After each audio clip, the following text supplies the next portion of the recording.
Assalamualaikum warahmatullahi wabarakatuh. Perkenalkan, nama saya Ladia Kanaya Serul Sulistiono. NIM saya 26014222079. Saya dari Rombel 3. Saya membuat video ini untuk memenuhi tugas mata kuliah Strategi Pengelolaan dan Pembelajaran yang diampu oleh Bapak Joko Sukoyo SPD MPD. Di sini saya akan menjelaskan metode karya wisata adalah suatu cara pengajaran yang dilakukan dengan mengajak jalan peserta didik keluar kelas untuk dapat melihat hal-hal atau peristiwa di sekeliling kelas dan sekitar sekolah. Metode karya wisata juga disebut dengan study tour, yaitu melakukan kunjungan ke suatu tempat atau objek tertentu. Metode karya wisata termasuk strategi pembelajaran melalui pengalaman. Selanjutnya ada langkah-langkah metode karya wisata. 1. Perencanaan karya wisata meliputi menentukan tujuan karya wisata, menetapkan objek karya wisata sesuai dengan tujuan yang hendak dicapai, menetapkan lamanya karya wisata, menyusun rencana bagi siswa selama karya wisata, dan yang terakhir merencanakan perlengkapan belajar yang harus disediakan. Yang kedua ada pelaksanaan karya wisata. Fase ini adalah pelaksanaan kegiatan belajar di tempat karya wisata dengan bimbingan guru. Kegiatan belajar ini harus diarahkan kepada tujuan yang telah ditetapkan pada fase perencanaan tersebut. Dan yang terakhir adalah tindak lanjut.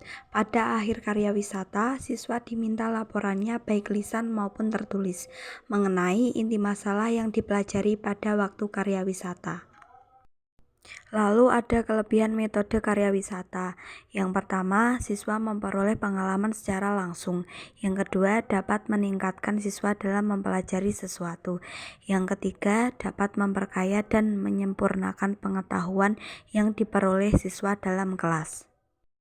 Selanjutnya ada kelemahan metode karya wisata. Yang pertama, memerlukan persiapan yang melibatkan banyak pihak. Yang kedua, memerlukan perencanaan dan persiapan yang matang. Yang ketiga, unsur studi terabaikan. Yang keempat, pengawasan yang lebih tepat terhadap peserta didik saat di lapangan. Yang kelima, biaya cukup mahal. Dan yang terakhir, perlunya tanggung jawab dari pendidik maupun sekolah atas kelancaran metode karya wisata. I see the crystal raindrops fall, and the beauty of it all is when the sun comes shining pada perjamuan makan.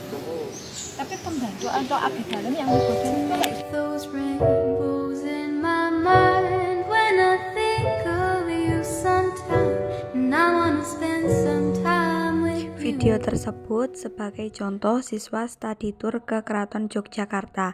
Karena Jawa identik dengan keraton, jadi guru bahasa Jawa dapat mengajak siswa untuk berkunjung ke sana, untuk mengamati lalu mencatat apa yang mereka amati dan yang mereka dapatkan selama berada di sana. Lalu yang terakhir, siswa dapat membuat laporan lisan maupun tertulis.